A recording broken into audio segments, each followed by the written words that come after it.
Bueno, buenas tardes, Aracorte 2025. Mi nombre es Analia García.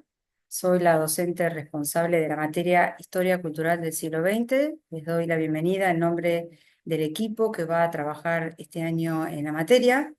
Y bueno, la idea de esta presentación es mostrarles un pantallazo general de los contenidos básicos con los que ustedes se van a encontrar en la materia este cuatrimestre. Para ello, entonces, voy a compartir pantalla con un PowerPoint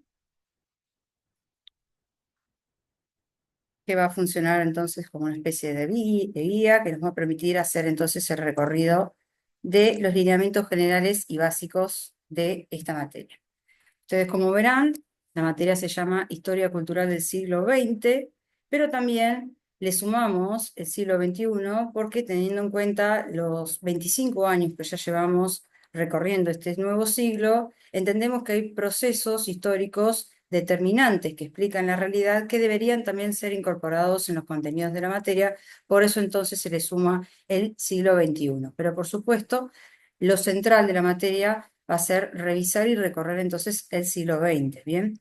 Como ustedes verán, la materia se encuadra en el primer bloque del primer cuatrimestre de las materias del primer año.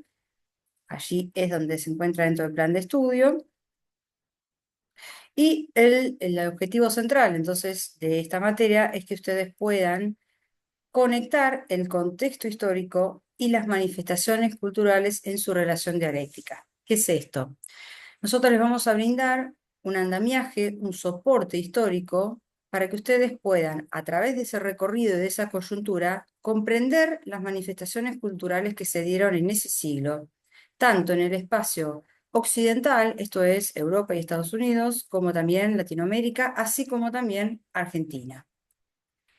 Ahí está entonces lo que les decía. Estas son las unidades de contenido donde nosotros repasaremos los procesos y los hechos más significativos de la historia del siglo XX en estos espacios que obviamente se entienden que están yuxtapuestos. Esto es, no es que vamos a analizar el espacio europeo y estadounidense apartado del acontecer latinoamericano y argentino, sino por el contrario, estos tres ámbitos interactúan entre sí y todo aquello que sucederá en Europa también va a repercutir a nivel regional y, por supuesto, a nivel local. Dejo para el final el apartado de las prácticas culturales porque es justamente lo que relacionamos a partir del recorrido histórico que realizaremos en la materia. Esto es un poco lo que les decía, veremos la relación, interrelación, el contexto histórico y las prácticas culturales que se fueron dando en esos contextos. Para abordar entonces los contenidos de esta materia, se han estructurado a partir de 4 ejes. Les presento entonces el eje 1, que integra a Europa y Estados Unidos. Este eje 1, al ser tan abarcativo, va a estar subdividido en dos partes. Parte A, entre la euforia y el desencanto, 1875-1939, entiéndase esto entonces el final del siglo XIX, con la emergencia del imperialismo, el fenómeno imperialista, la Primera Guerra Mundial, la Revolución Rusa, el periodo entre guerras, el surgimiento del fascismo, y allí termina entonces en lo que es el inicio de la Segunda Guerra Mundial. La parte B es el fin de la catástrofe a la bipolaridad, esto es entonces el inicio de la Segunda Guerra Mundial, y también lo que sigue después, que es el mundo bipolar hasta nuestros días, podríamos decir, ¿bien? Desde la emergencia de la Guerra Fría hasta lo que serían los primeros tramos del siglo XXI. Para lo que tiene que ver con el eje 2, como ya vimos viendo, recorriendo lo que viene de ser de lo general a lo particular, entramos en lo que tiene que ver con el contexto latinoamericano. A partir entonces de los sucesos más importantes, las transformaciones económicas, políticas y sociales ocurridas en América Latina y por consiguiente también las representaciones culturales que se dieron en esas coyunturas, como ya vimos viendo, tanto en el siglo XX como en el siglo XXI. Y entonces el final queda por la historia argentina, que lleva como nombre Del centenario al bicentenario, política, sociedad y culturas. El centenario entonces entiéndase en 1910 como verdadero inicio del siglo XX a lo que son los primeros años del siglo XXI. Esto, como les dije recién, en una interacción constante entre los contenidos del eje 1, el eje 2, junto con los del eje 3. Dejaba entonces para el final lo que tiene que ver con el eje 4, que son justamente esas representaciones culturales que se van a dar en todos esos contextos.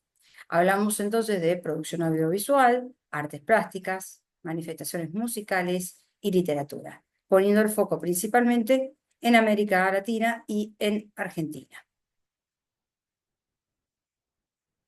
Algunas consideraciones más con respecto a los contenidos de la materia. Hablamos de distinguir la relación existente entre el contexto histórico y las prácticas culturales que se dan allí, reconocer los cambios y las continuidades en la historia, reflexionar en torno al concepto de cultura. Esto es muy importante teniendo en cuenta no solo la carrera que ustedes eligieron, sino la materia que ustedes están empezando a cursar, entendiendo un concepto como desdibujado de la idea de cultura de élite, sino hablamos de cultura popular, un concepto siempre en tensión, siempre en revisión, ¿no? Y cargados de una simbología muy importante de acuerdo al espacio en el que se recorra. Por eso ampliamos el horizonte al conjunto de formas y representaciones culturales, reconocer las diversidades culturales, las distintas culturas y comprender que para el otro nosotros somos el otro, promover el diálogo cultural en la sociedad global. Ahora sí, plantearé algunas de las cuestiones que tienen que ver con la dinámica desarrollada en esta materia, ya dejando de lado lo que tiene que ver con los contenidos estrictamente hablando. Para el abordaje de los temas se han planteado una serie de estrategias.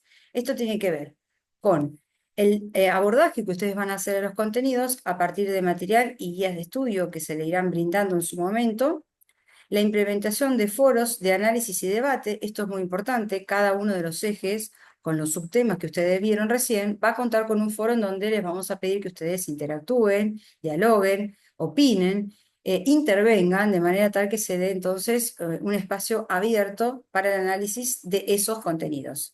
Videoconferencias, según la planificación que ustedes van a encontrar en el cronograma una vez que entren al aula, videoconferencias que les van a permitir a ustedes no solamente tomar conocimiento del eje a partir de la clase que expone la docente, sino también dialogar acerca de esos contenidos que ustedes estuvieron realizando. Cada uno de los ejes va a contar con su respectiva videoconferencia. O sea que vamos a ver varias veces en el cuatrimestre encuentros en donde nos van a permitir entonces hacer un diálogo más directo. Actividades de entrega no obligatoria y también organización de estudio. Vamos a hablar entonces de la evaluación del proceso de cursada. Esto tiene que ver con la resolución de un trabajo práctico y una evaluación parcial en donde ustedes van a integrar los contenidos desarrollados en cada uno de los ejes. Bien, estos sí son de entrega obligatoria y aprobación necesaria para obtener la regularidad de la cursada en este cuatrimestre. Esto que ustedes ven acá es un pantallazo de la presencia, perdón, de la apariencia de lo que es el aula en donde próximamente nos vamos a encontrar y donde ustedes, una vez que estén en su interior, puedan explorar, revisar y conocer los distintos subejes que nosotros planteamos ahí, en donde encuentran los foros, las videoconferencias, la bibliografía, el material de estudio. Esta es entonces el aula, la apariencia del aula con la que nosotros nos vamos a encontrar próximamente. Algunas consideraciones sobre las carreras mediadas por tecnología como la que ustedes están a punto de comenzar.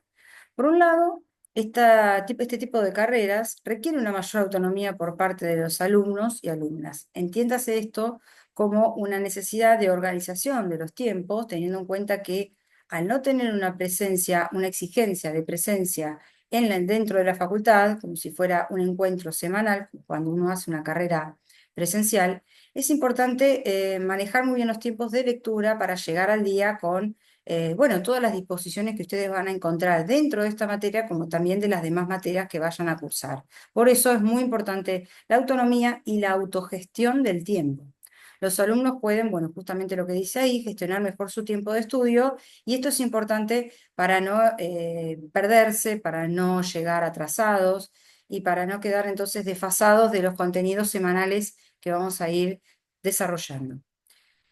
Exige ciertas competencias tecnológicas, esto es bastante lógico, ¿no? Teniendo en cuenta el tipo de carreras, y en este sentido, al no tener encuentros físicos, vamos a tener un medio de comunicación virtual, vamos a manejarnos mucho por mails, tanto nosotras, el equipo docente, comunicando algunas novedades, o poniendo lo que integra cada semana de acuerdo al programa, como ustedes a la hora de contactarse con nosotras, siempre manejándose vía mail. Este tipo de carreras redefine la relación entre docentes y estudiantes entre sí. ¿Por qué entre docentes y estudiantes? Bueno, un poco lo decía recién, al no encontrarnos físicamente una vez por semana, el tipo de vínculo que vamos a tener va a ser lógicamente mediado por la pantalla. Van a ser bastante frecuentes las videoconferencias. Ustedes van a encontrarse en el programa que no va a pasar un solo mes sin que tengamos un encuentro que nos va a permitir tener cierto diálogo, pero básicamente la comunicación entre nosotros y ustedes va a pasar por la comunicación de mail, ¿bien? Entonces, eso también obviamente redefine un vínculo distinto con los docentes, pero no solamente entre docentes, porque ustedes entre sí también van a tener una relación o una interacción diferente a la que sería una cursada presencial. Piensen ustedes que necesariamente van a tener que realizar trabajos en grupo, que no se conocen, que no se ven físicamente y que entonces deberán entablar una red de diálogo, de contacto y de comunicación siempre mediada por la tecnología, ¿no? Conocerse a través de este medio. Por supuesto que este tipo de carreras, y nos enorgullece esto, propicia una población más amplia porque permite que accedan personas que se encuentran en una forma remota en consideración a lo que es la Universidad de Mar del Plata. Esto enriquece entonces el alumnado, las perspectivas que te dan esos alumnos, porque contamos con estudiantes que forman parte de provincias, bueno, desde el sur, el norte, lo cual nos ayuda entonces a tener una heterogeneidad que, sin lugar a dudas, enriquece, dadas las distintas experiencias que se van a ir sumando en los distintos contextos históricos que fueron atravesando. Y también diversos grupos etarios. Esperamos que este primer acercamiento a los aspectos generales de la materia les sean de utilidad. Bienvenidos, los esperamos en el espacio de diálogo virtual que se sumarán en el aula. Aquí les presento entonces el equipo docente de la materia Historia Cultural del siglo XX, quienes hablan Analía García. También contamos con María Silvia Lorenzo, Julieta Salas y Patricia Acuña. Dejo de compartir entonces. Y entendemos entonces que nos encontraremos próximamente, una vez que ya se encuentren dentro del aula. Allí se van a encontrar con una clase de presentación en donde obviamente profundizaré en algunos aspectos centrales de la materia y explicarles básicamente cómo comienzan entonces todo lo que tiene que ver con esta cursada. Por lo pronto entonces me despido, les doy la bienvenida y les deseo el mejor de los inicios. Nos vemos pronto.